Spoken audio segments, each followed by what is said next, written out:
वक्रतुंड महाकाय सूर्यकोटि समप्रभ निर्विघ्नं कुरु मे देव सर्वकार्येषु सर्वदा। वक्रतुंड महाकाय सूर्यकोटि समप्रभ निर्विघ्नं कुरु मे देव सर्वकार्येषु सर्वदा। आज मैं आपको मार्गशीर्ष मास के 22वें दिन का महात्म्य सुनाने जा रही हूँ।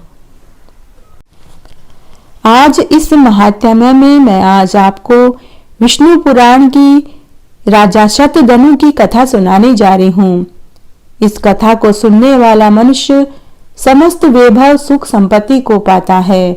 आइए अब हम विष्णु पुराण की राजा शतधनु की कथा को सुनते हैं। एक बार पूर्व काल में पृथ्वी तल पर शतधनु नाम का एक राजा अपनी पत्नी शव्या के साथ रहता था। उसकी पत्नी बड़ी ही धर्मपरायण, पतिव्रता, सत्य, शौच और दया से युक्त, विनय, नीति और सुलक्षणा से संपन्न थी। उस महारानी के साथ राजा शतधनु ने परम समाधि द्वारा सर्वव्यापक देव देव श्री जनार्दन की आराधना करी। वे प्रतिदिन तन्मय होकर अनन्य भाव से होम, जप, दान, उपवास, पूजन आदि किया करते थे। एक दिन कार्तिक पूर्णिमा को उपवास करके उन दोनों पति पत्नियों ने श्री गंगा जी में एक साथ स्नान किया और एक साथ स्नान करके जब वे गंगा नदी से बाहर आए तो बाहर उन्हें एक पाखंडी पुरुष आता हुआ दिखाई दिया। तब राजा ने उस पाखंडी पुरुष से बातचीत करी, परंतु उसकी पत्नी शव्या ने उस पुरुष से बात नहीं करी क्योंकि उसने मौन व्रत धारण किया हुआ था। तब उसकी पत्नी शव्या ने गंगा स्नान करने के बाद सूर्य का दर्शन किया और सूर्य भगवान को अर्घ्य दिया। उसके बाद उन दोनों राजा शतधनु और रानी शव्या ने विष्णु भगवान का विधिवत पूजन किया। कालांतर में राजा शतधनु की मृत्यु हो गई। तब रानी शव्या भी अपने पति के साथ चिता में सती हो गई। राजा शतधनु ने गंगा स्नान करके जैसे ही वह बाहर निकला तो उसने एक पाखंडी पुरुष से वार्तालाप किया, जिस कारण उसको अगला जन्म कुत्ते की योनि में मिला तथा उसकी पत्नी शव्या ने उस पाखंडी पुरुष से बात नहीं करी थी, बल्कि उसने सूर्य भगवान के दर्शन किए और भगवान विष्णु की पूजा करी थी, जिस कारण वह काशी नरेश की कन्या हुई। दूसरे जन्म में रानी शव्या विवाह लायक हुई। तब उसके पिता ने उसके लिए सुंदर सुंदर राजकुमार ढूंढे, लेकिन दूसरे जन्म में राजकुमारी शव्या ने अपनी दिव्य दृष्टि से पता लगा लिया कि इस जन्म में उसके पूर्व जन्म के पति राजा शतधनु इस जन्म में श्वान की योनि में पैदा हुए हैं। तब वह दिव्य दृष्टि से वह उस जगह भी पहुंच गई। रानी शव्या ने दिव्य दृष्टि से पता लगा लिया और वह विदिशा नामक नगर में अपने पूर्व जन्म के पति जो इस योनि में कुत्ते के जन्म में पैदा हुए वहां वह पहुंच गई। रानी शव्या ने वहां अपने पति को कुत्ते की अवस्था में देखा। अपने महाभाग पति को श्वान रूप में देखकर उस सुंदरी ने उसे सत्कार पूर्वक उत्तम भोजन कराया। मधुर भोजन करने के बाद वह चाटुता प्रदर्शित करने लगा। उसकी चाटुता करने से अत्यंत संकुचित हो उस सुंदर बालिका ने अपने प्रियतम को प्रणाम करके उससे कहा, हे महाराज, आप अपनी उस उदारता का स्मरण कीजिए जिसके कारण आप आज श्वान योनि में पैदा हुए हैं। हे प्रभु, क्या आपको यह स्मरण नहीं है कि पूर्व जन्म में आप राजा शतधनु थे और मैं आपकी पत्नी शव्या थी। हमने गंगा स्नान करके जब हम बाहर निकले तो आपने एक पाखंडी से वार्तालाप करी, जिसके कारण आपको इस कुत्सित योनि में पैदा होना पड़ा। जब काशी राजसुता द्वारा इस प्रकार उस कुत्ते को यह स्मरण कराया तो उसे भी अपने पूर्व जन्म का सभी स्मरण हो आया। तब वह अति उदास हो चित्त से नगर के बाहर आ गया और उसने प्राण त्याग दिए। और इस जन्म में वह एक शंगाल की योनि में पैदा हुआ। तब काशी राजकन्या ने वापस से दिव्य दृष्टि से उसे दूसरे जन्म में शंगाल का पैदा हुआ जानकर वापस उसे देखने के लिए कोलाहल पर्वत पर पहुंच गई। वहां भी उसने अपने पति को शंगाल योनि में देखा तो सुंदर राजकन्या उससे फिर बोली कि हे राजेंद्र, श्वान योनि में जन्म लेने पर मैंने आपको पाखंडी पुरुष की वार्तालाप वाली बात सुनाई थी, क्या आपको वह स्मरण है? तब सत्यनिष्ठों में श्रेष्ठ राजा शतधनु ने उसके इस प्रकार कहने पर सारा सत्य वृतांत जानकर निराहार रहकर वन में ही उसने अपना शरीर वापस छोड़ दिया और तीसरे जन्म में वह एक भेड़िया हुआ। इस समय भी अनंदिता राजकन्या ने उस निर्जन वन में जाकर अपने पति को फिर से पूर्व जन्म का सारा वृतांत स्मरण कराया। उसने कहा कि हे महाभाग, तुम भेड़िया नहीं हो, तुम राजा शतधनु हो। तुम अपने पूर्व जन्म के सभी जन्मों को याद करो। पूर्व जन्म में तुम राजा शतधनु थे, उसके बाद तुमने कुत्ते की योनि में पैदा हुए और फिर श्रृंगार होकर अब भेड़िए हुए हो। हर जन्म में मैंने तुम्हें स्मरण कराया है। इस प्रकार उसके स्मरण कराने पर राजा ने वापस से भेड़िए के शरीर को छोड़कर गृध योनि में जन्म लिया।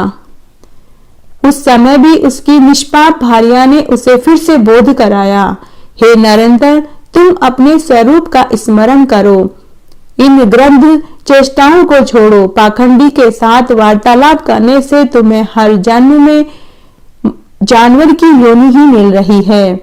तुम इस जन्म में गृध हुए हो। उसके बाद वह शतधनु राजा काक योनि में पैदा हुआ।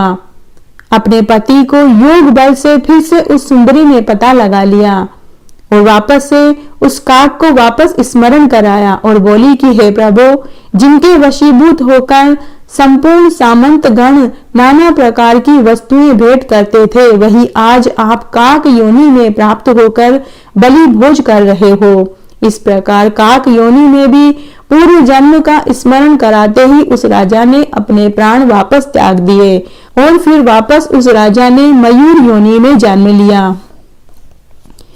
मयूर अवस्था में भी काशी राजकन्या ने उसे क्षण क्षण अति सुंदर मयूरच आहार दिए और उसकी सेवा टहल करने लगी। उस समय राजा जनक ने अश्वमेध नामक महायज्ञ का अनुष्ठान किया। उस यज्ञ में आरुभ्रत स्नान के समय उस मयूर को स्नान कराया गया। तब उस सुंदरी ने स्वयं भी स्नान कर राजा को यह स्मरण कराया कि किस प्रकार आपने श्वान, शंघाल, गृध, काक और अब आप मयूर के जन्म में पैदा हुए हैं। अपनी जन्म परंपरा का स्मरण होते ही राजा ने वापस से मयूर का शरीर भी त्याग दिया और फिर वह महात्मा जनक जी के यहाँ पुत्र रूप में पैदा हुए। तब उस सुंदरी ने अपने पिता को विवाह के लिए प्रेरित किया कि पिताजी, आप मेरे विवाह की चिंता कर रहे थे, अब आप मेरे लिए एक उचित वर ढूंढिए, आप मेरे लिए स्वयंवर का आयोजन करवाइए। स्वयंवर होने पर राजकन्या ने स्वयंवर में आए हुए अपने उस पति को फिर से पतिभाव से वरण कर लिया। उस राजकुमार ने काशी राजसुता के साथ नाना प्रकार के भोग भोगे और फिर पिता के परलोकवासी होने पर विदेह नगर का राज्य किया। उसने बहुत से यज्ञ किए, याचकों को नाना प्रकार के दान दिए, उसके बहुत से पुत्र पैदा हुए और उसने शत्रुओं के साथ युद्ध भी किया। इस प्रकार उस राजा ने पृथ्वी का न्यायानुकूल पालन करते हुए राज्य को भोगा और अंत में अपने प्रिय प्राणों को धर्म युद्ध में छोड़ा। तब उस सुलोचना ने पहले के समान फिर अपने चितारूढ़ पति का विधि पूर्वक प्रसन्न मन से अनुगमन किया। इससे वह राजा उस राजकन्या के सहित इंद्रलोक में उत्कृष्ट अक्षय लोकों को प्राप्त हुआ। हे द्विज श्रेष्ठ, इस प्रकार शुद्ध हो जाने पर उसने अतुलनीय अक्षय स्वर्ग, अति दुर्लभ दाम्पत्य और अपने पूर्वार्जित पुण्य का फल प्राप्त किया। इस प्रकार मैंने तुमसे पाखंडी से संभाषण करने का दोष और अश्वमेध यज्ञ में स्नान करने का महात्म्य सुनाया। इसलिए पाखंडी पापाचारी से कभी भी वार्तालाप नहीं करनी चाहिए और नहीं स्पर्श करना चाहिए। जो मनुष्य एकादशी का व्रत करता है, कार्तिक, माघ, मार्गशीर्ष मास, वैशाख मास में स्नान करता है, तो उन्हें पाखंडी मनुष्यों से बातचीत नहीं करनी चाहिए। पाखंडियों के साथ वार्तालाप करने से, संपर्क बैठने से, उठने बैठने से महान पाप लगता है। पाखंडी, विकर्मी, विडाल, व्रत वाले, दुष्ट, स्वार्थी, बबूला भक्त लोगों को वाणी से भी आदर न करें। इन पाखंडी, दुराचारी, अति पापियों का संसर्ग दूर से ही त्याग देना चाहिए। इस प्रकार मैंने तुमसे नग्नों की संख्या कही है, जिनके दर्शन मात्र से ही श्राद्ध नष्ट हो जाते हैं, जिनके साथ रहने से, बातचीत करने से पुण्य क्षीण हो जाते हैं और पापों में बढ़ोतरी हो जाती है। ये पाखंडी बड़े पापी होते हैं। बुद्धिमान पुरुष इनसे कभी भी संभाषण नहीं करते। जो बिना कारण ही जटा धारण करते हैं, मुंड मुंडवा लेते हैं, देवता, अतिथि आदि को भोजन कराए बिना स्वयं भोजन कर लेते हैं, इस प्रकार से शोचहीन, जल दान, पितृदान आदि से वे बहिष्कृत होते हैं। उन लोगों से वार्तालाप करने से मनुष्य को नरक का वास मिलता है। मार्गशीर्ष मास अर्थात अगहन मास भगवान श्री कृष्ण और विष्णु भगवान के लिए बहुत ही महत्वपूर्ण मास बताया गया है। इस महीने में शंख पूजा, नदी स्नान, दान, भजन, कीर्तन, विष्णु सहस्त्र नाम का पाठ और श्री कृष्ण के नाम के कीर्तन को विशेष महत्व दिया गया है। अगहन मास में भगवान श्री कृष्ण और भगवान विष्णु की पूजा करने से मनुष्य के कई जन्मों के पाप नष्ट हो जाते हैं और उन्हें पुण्य फल की प्राप्ति होती है। इस मास में जो मनुष्य भागवत कथा सुनता है या भागवत कथा करवाता है, वह मनुष्य विष्णु लोक का वासी होता है। उसे और उसके आने वाली पीढ़ियों की कई जन्मों के पाप नष्ट हो जाते हैं। मार्गशीर्ष मास में पवित्र नदियों में स्नान करने का बड़ा ही महत्व बताया गया है। मार्गशीर्ष मास में यमुना आदि नदियों में स्नान करने से मनुष्य को अश्वमेध यज्ञ करने जितना फल प्राप्त होता है। गीता में कहा गया है कि जब गोकुल में सैकड़ों गोप गोपियों ने भगवान श्री कृष्ण को प्राप्त करने के लिए ध्यान लगाया था, तब भगवान श्री कृष्ण ने खुद उन्हें अगहन मास में यमुना नदी में स्नान करने की सलाह दी थी और उन्होंने यमुना नदी में अगहन मास में स्नान किया तो उन्हें उनके स्नान का फल प्राप्त हुआ, अर्थात उन्हें भगवान श्री कृष्ण के दर्शन हुए। मार्गशीर्ष मास में पवित्र नदियों में स्नान करना अगर संभव न हो तो वह मनुष्य सुबह ब्रह्म मुहूर्त में उठकर घर पर मार्गशीर्ष मास में स्नान करे और स्नान के जल में तुलसी की जड़ की मिट्टी या तुलसी के पत्ते डालने या फिर गंगा जल की कुछ बूंदें डालकर स्नान करें। स्नान करते समय ओम नमो नारायणाय मंत्र का जाप करना चाहिए। इससे उनका यह स्नान करने का फल पवित्र माना जाता है। मार्गशीर्ष मास में रोज पूजा के समय और भोग में भगवान श्री कृष्ण और भगवान विष्णु को तुलसी दल जरूर अर्पित करें। ऐसा करने से भगवान श्री कृष्ण और विष्णु भगवान भोग को तुरंत स्वीकार कर लेते हैं, अर्थात उस मनुष्य का वह भोजन प्रसाद बन जाता है और इस प्रसाद को घर के सभी सदस्य ग्रहण करते हैं तो उन्हें भगवान श्री कृष्ण और विष्णु भगवान का आशीर्वाद मिलता है। इस मास में किए गए सभी व्रत और उपवास का तुरंत फल प्राप्त होता है। मार्गशीर्ष मास में पवित्र नदियों में स्नान करने से मनुष्य को सुख और सौभाग्य की प्राप्ति होती है। यह उतना ही फलदायी है जितना कि कार्तिक और माघ मास में स्नान करने से फल प्राप्त होता है। मार्गशीर्ष मास में भगवान श्री कृष्ण के नाम की माला जपने, भगवान श्री कृष्ण के नाम का कीर्तन करने से मनुष्य को मन वांछित फल की प्राप्ति होती है। मार्गशीर्ष मास में तुलसी की पूजा करने का फल अक्षय मिलता है।